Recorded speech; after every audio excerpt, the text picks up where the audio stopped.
so I'm headed to my Entyvio infusion now.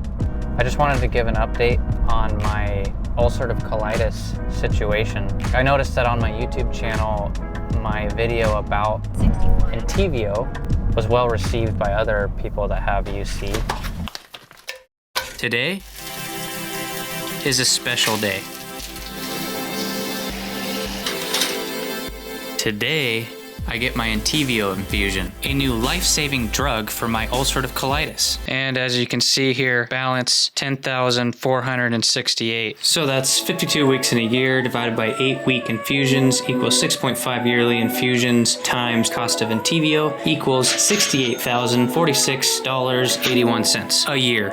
Let's multiply that by 15 years, and we're looking at $1,020,702.15. Oh.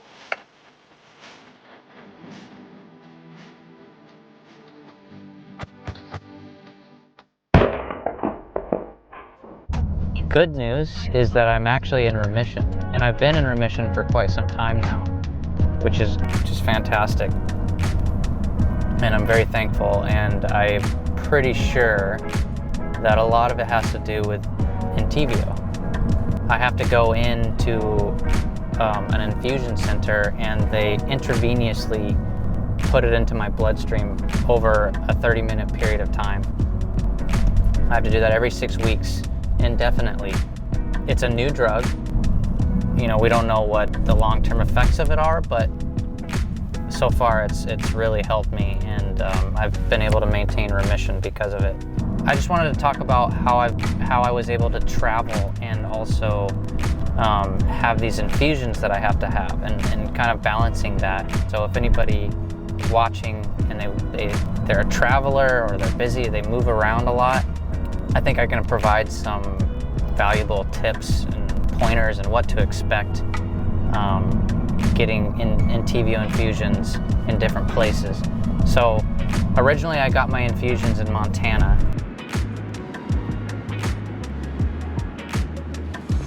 That's been working out well.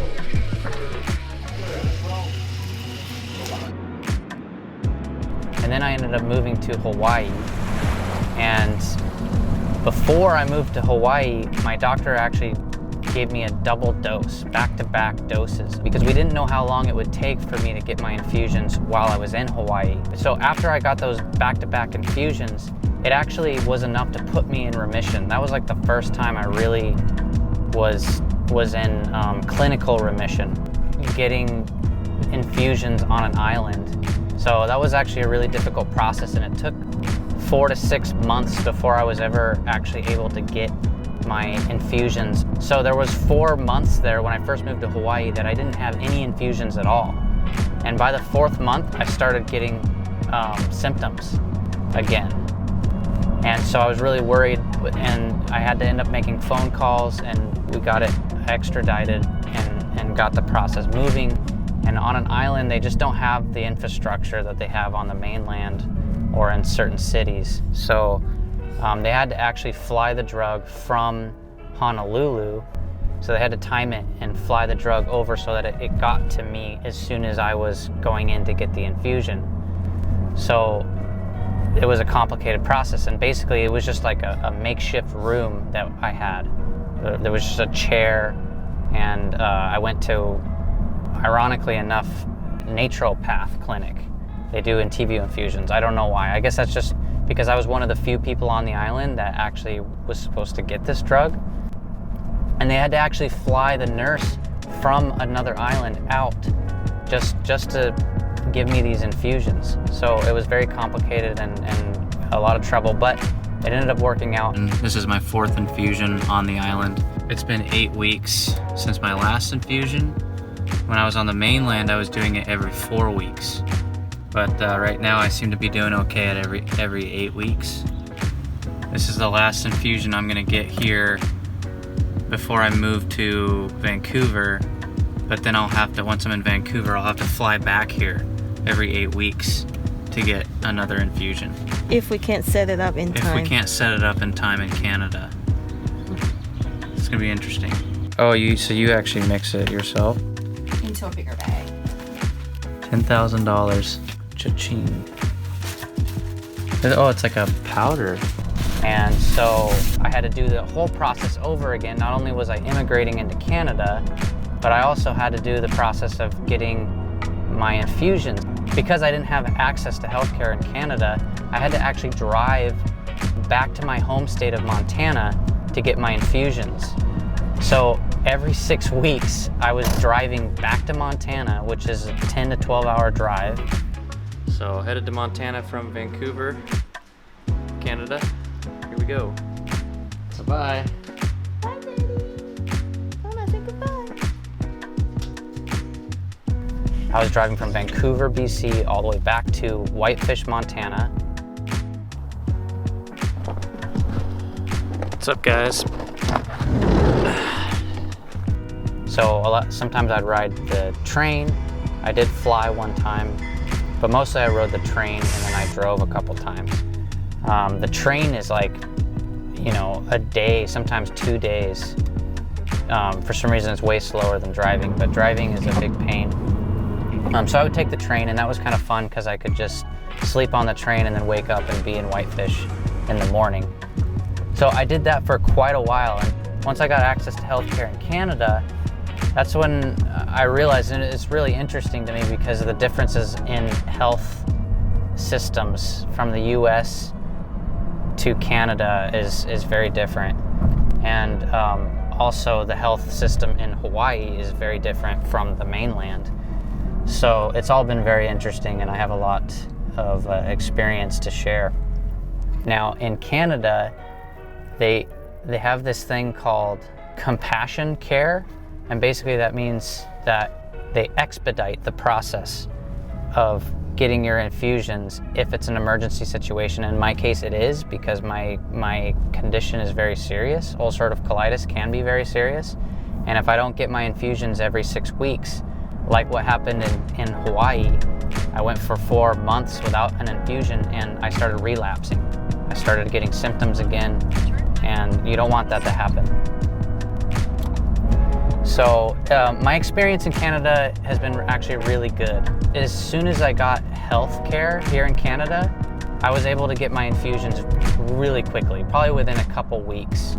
They had already signed me up, and they actually have a person that's on your case, and they manage all your schedule and everything. They schedule you like 3 infusions ahead of time. So I'm like scheduled out for half the year.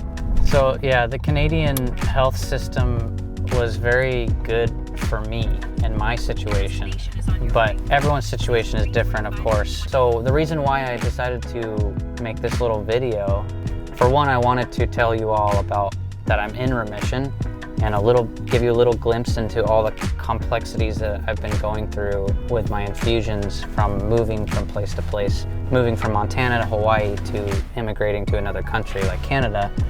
And now that we're in a pandemic, so I've just arrived, and it's going to be a more complicated process now because of the high risk situation this is. And they actually emailed me ahead of time and wanted to make sure, basically I had to answer a questionnaire saying that I wasn't sick, I wasn't coughing, I had no symptoms. And then they said when I arrive at the clinic, I'm gonna have to go through some more screening because they really want to make sure that nobody is sick and that everyone's safe, because you know we're dealing with IVs, you're in a room with other people who have compromised immune systems. I have a compromised immune system because, for one, this is an autoimmune disease.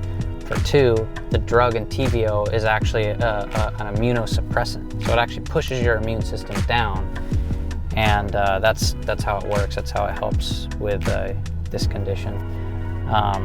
So I brought my mask, and it should be an interesting experience. At this clinic, it's a little different than the other 2 clinics that I've gone to. It's basically just a elevator Upstairs. that you take, and it goes upstairs to the clinic. So let's go. Okay. Yeah. So I don't think the screening is going to be too crazy. I think they're probably just going to check my temperature and then maybe ask me a few questions if I feel sick at all. So it shouldn't be too big of a deal, but It's definitely making me a little nervous. Do I just come in?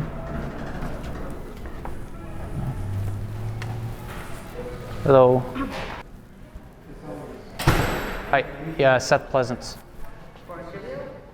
I'm sorry? Yes, Entyvio. Yeah. Is it okay if my wife's with me, or does it just have to be me? Unfortunately, because of COVID has been just you